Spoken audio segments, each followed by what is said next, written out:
مرحبا بكم عشاق الكرة.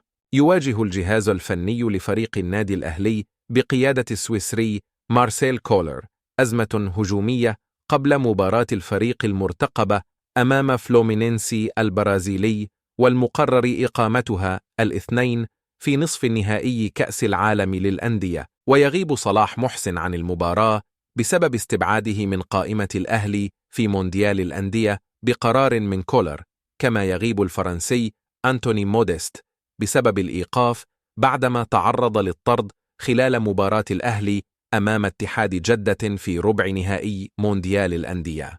ومن جانب آخر، تحوم شكوك حول مشاركة محمود كهربا في المباراة المقبلة أمام فلومينينسي بسبب الإصابة التي تعرض لها خلال مواجهة الاتحاد، وهي عبارة عن شد في العضلة الخلفية.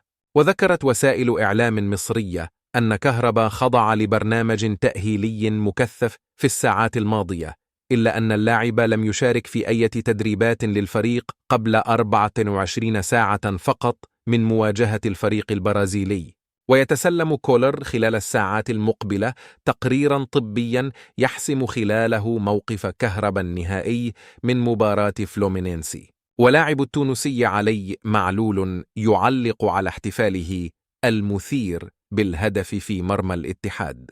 رد علي على الانتقادات التي وجهت إليه في أعقاب احتفاله بالهدف الذي أحرزه بمرمى الاتحاد السعودي في الدور الثاني لمونديال الأندية، وأثار احتفال معلول بالهدف الذي سجله من ركلة جزاء في الدقيقة 21 بمرمى الاتحاد ردود فعل غاضبة من بعض مشجعي النادي السعودي بعدما ركض اللاعب التونسي نحوهم واضعا يديه فوق أذنيه بطريقة رآها البعض استفزازية.